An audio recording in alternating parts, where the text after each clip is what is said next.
Hey there, welcome to Stories for Learners. Let's learn from a story today. Let's start. Her divorce agreement. When I got home that night as my wife served dinner, I held her hand and said, "I've got something to tell you."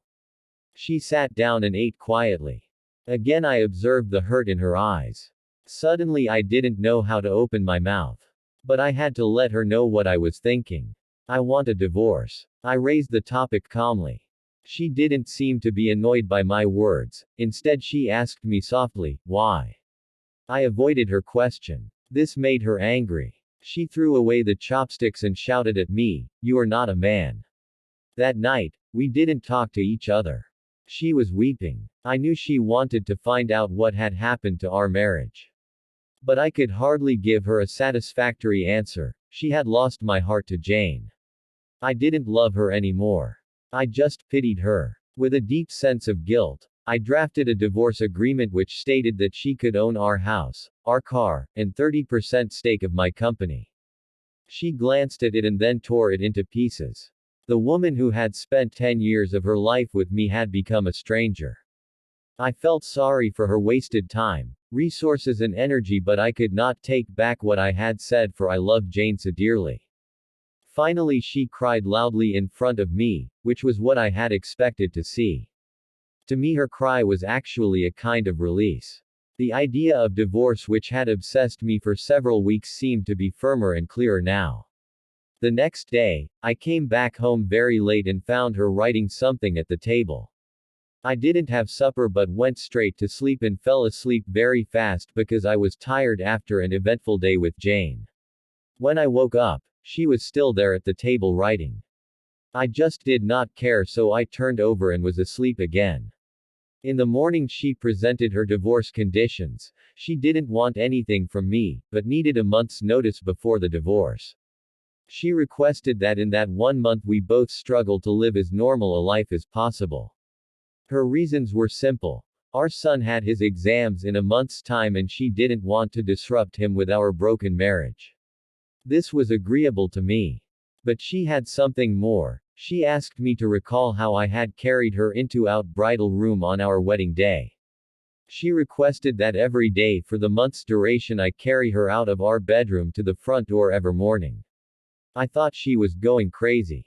Just to make our last days together bearable, I accepted her odd request. I told Jane about my wife's divorce conditions. She laughed loudly and thought it was absurd. No matter what tricks she applies, she has to face the divorce, she said scornfully. My wife and I haven't had any body contact since my divorce intention was explicitly expressed. So when I carried her out on the first day, we both appeared clumsy. Our son clapped behind us. "Daddy is holding mommy in his arms." His words brought me a sense of pain. From the bedroom to the sitting room, then to the door, I walked over 10 meters with her in my arms. She closed her eyes and said softly, "Don't tell our son about the divorce." I nodded, feeling somewhat upset. I put her down outside the door. She went to wait for the bus to work. I drove alone to the office. On the second day, both of us acted much more easily. She leaned on my chest. I could smell the fragrance of her blouse. I realized that I hadn't looked at this woman carefully for a long time. I realized she was not young anymore. There were fine wrinkles on her face, her hair was graying.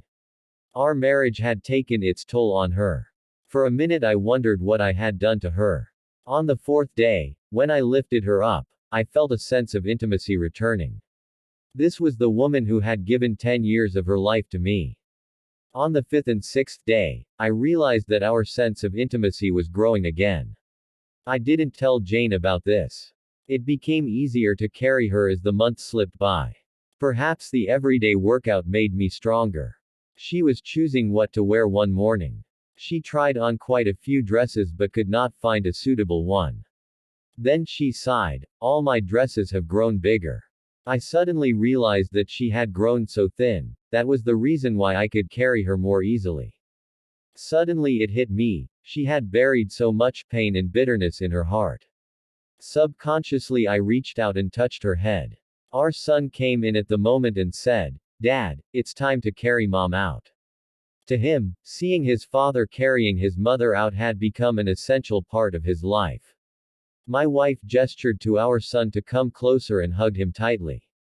I turned my face away because I was afraid I might change my mind at this last minute. I then held her in my arms, walking from the bedroom, through the sitting room, to the hallway. Her hands surrounded my neck softly and naturally. I held her body tightly. It was just like our wedding day. But her much lighter weight made me sad. On the last day, when I held her in my arms, I could hardly move a step. Our son had gone to school. I held her tightly and said, I hadn't noticed that our life lacked intimacy. I drove to office, jumped out of the car swiftly without locking the door. I was afraid any delay would make me change my mind. I walked upstairs. Jane opened the door and I said to her, "Sorry, Jane, I do not want the divorce anymore." She looked at me, astonished, and then touched my forehead. "Do you have a fever?" she said. I moved her hand off my head. "Sorry, Jane," I said, "I won't divorce. My marriage life was boring, probably because she and I didn't value the details of our lives, not because we didn't love each other anymore. Now I realize that since I carried her into my home on our wedding day, I am supposed to hold her until death do us apart." Jane seemed to suddenly wake up. She gave me a loud slap and then slammed the door and burst into tears. I walked downstairs and drove away. At the floral shop on the way, I ordered a bouquet of flowers for my wife. The salesgirl asked me what to write on the card. I smiled and wrote, "I'll carry you out every morning until death do us apart." That evening I arrived home, flowers in my hands, a smile on my face. I run upstairs, only to find my wife in the bed dead. My wife had been fighting cancer for months and I was so busy with Jane to even notice.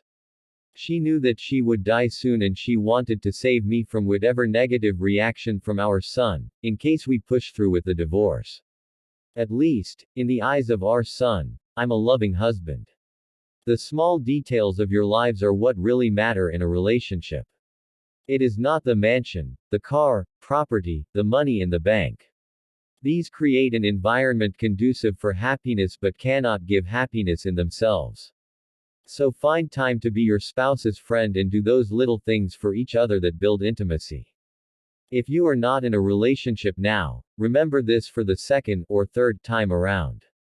It's never too late. If you don't share this, nothing will happen to you.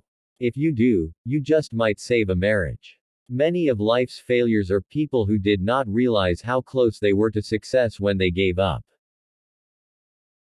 Thank you all for joining me today. I hope you enjoy the story. I wish you all a wonderful day.